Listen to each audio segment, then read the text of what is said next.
Have you had epiphanies? Well, I don't think I have. What are the symptoms? I've had 2 shots in a booster. No. This is good things, and I hope everybody has epiphanies. Because what epiphany means is it's a revelation, a sudden insight, an experience that just kind of wows you. It's an experience like a light bulb going on, a eureka moment, like light going on. And a religious epiphany, it's even better because it's an experience of God Himself, of His light coming into the world and brightening our lives up. It's a religious epiphany. And I hope you all have those. And they come, I think they come in 2 sizes. Big ones and little ones. And you can have either, or a lot of them. A lot of different epiphanies. Our scriptures today really are filled with epiphanies. And there's St. Paul. He had a big epiphany, when he was going on the road to Damascus and he was fighting against God, and God revealed Himself to him. He saw the light. There was this bright light knocking to the ground. It's a big epiphany. Then he had another big epiphany in our readings today, in our second reading, where he realized that God had a bigger plan than even Paul recognized. There was an epiphany for him, a sudden revelation that when he got in tune with this, he was jumping up and down with excitement because he said, the Gentiles too can share the good news, and I get to share it with them. Because that's another thing about epiphanies. When you have them, I think you want to share it with them. And let other people have their epiphanies. Our first reading did the same thing. It was the prophet had this insight. He was enlightened by God when he saw the people come back to it, and that their hearts were throbbing, overflowing as they realized all that God was doing for them. They had their epiphany. And the nations too would come. And because God was with them. And the nations could share in this epiphany and this light coming into the world. Great insight by the prophets. They're all kind of tied together. And that first reading ties in with the gospel that we heard today. About people from the east. These were Gentiles coming. And they came to know God too. Now, I think there's something that I've kind of hinted at now in these readings. When you have an epiphany, you want to share it. And that goes for both big ones and little ones. And that goes too for religious epiphanies, not just other things. Even if they're little, you want to share them. How many people have been Catholic like their whole life? Good, a number. I don't know about that crowd over this way. At least we talked been Catholic your whole life, and then you went and did something strange. You sought out to know more about your faith. Like the wise men had to seek Christ to have their epiphany. And sometimes we need to seek to have more insight, more epiphany. So you decided to take a Bible study here at St. William. What a great thing.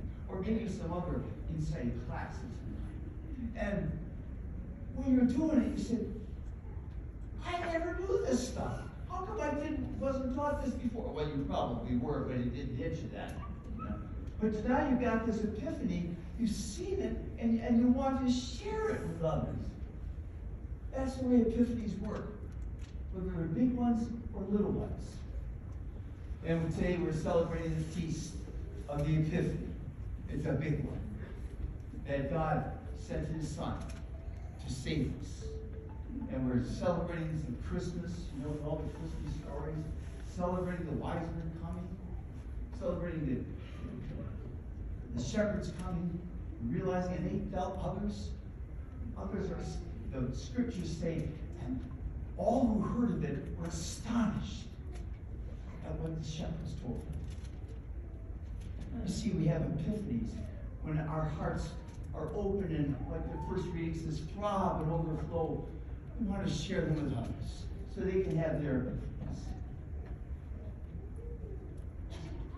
little 4-year-old Susie, driving home after Mass here at St. William. Well, she wasn't driving, Dad was driving. But while they were driving home, she said, Dad, later after they got home, she said, Dad, what's a epiphany? What's a what? You know, epiphany. Father Michael was talking about epiphany. And what's epiphany? Dad looks down at his eyes and says, oh great, she wants to know what the Feast of the Epiphany is.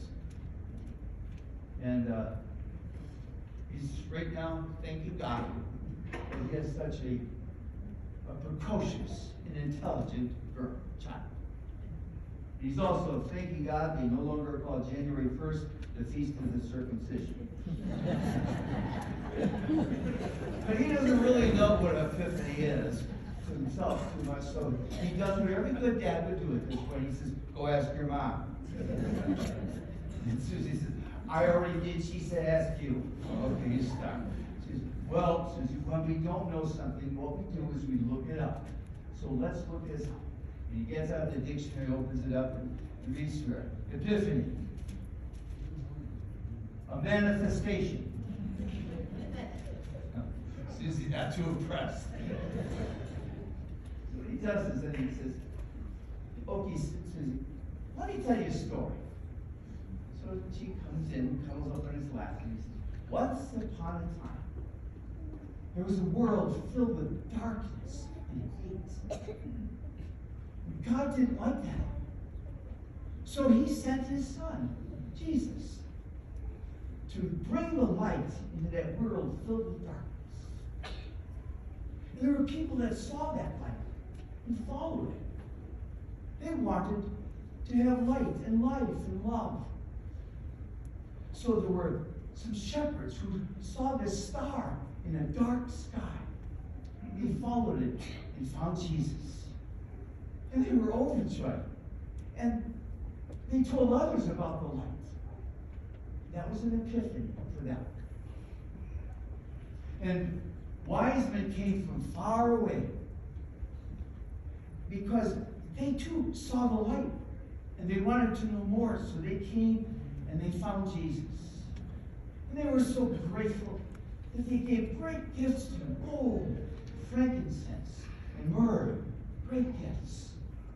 And then they went home and shared the light. That was an epiphany for them. And then he tells them the fable of the little drummer boy who didn't have great gifts to bring, but he came and saw Jesus. And Jesus, the baby Jesus, smiled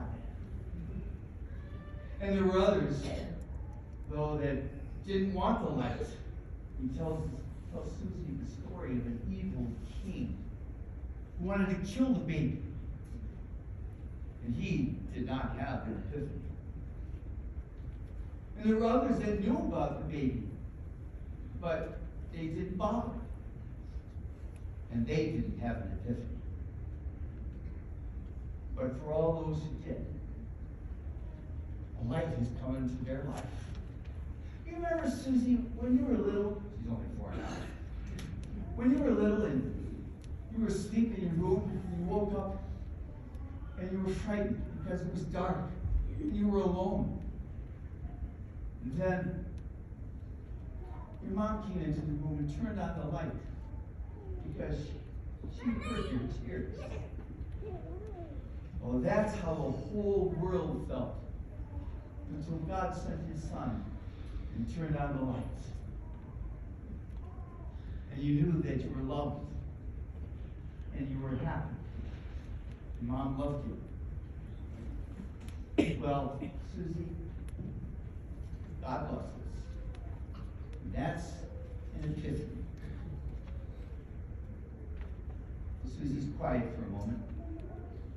And she says, thanks, Dad. Gets up, starts walking out of the room. He says, where are you going? I think I'm going to go tell that story to my little brother. You see, epiphanies, when we experience God and fills our hearts throbbing and overflowing. And we want to share that, big ones and small ones. Don't be afraid to share that. The devil will love to have you be afraid of what they might think or say. But if we have an epiphany, we want to share it. So I have a task for you today. You know, the Archbishop said, when you're talking about the good news, he says you can't give away what you ain't got. Well, actually, use better English than that. But the point is, you have to have your own epiphanies to be able to share them with others, share the good news. So the task is, if you need to have an epiphany, big or small, like the wise men, seek it. Ask the Lord for that. Take time, even tonight, to say, Lord, show yourself to me. You already had these epiphanies, you're excited about them. Then I want you to reflect on our parish mission statement, to live the good news so joyfully we can't help but proclaim. Epiphanies are a real wonderful experience of God, big and small, and we need to share it. Happy Epiphany, everyone. God bless you, the Father, the Son, and the Holy Spirit. We'll take just a moment in silence now to reflect on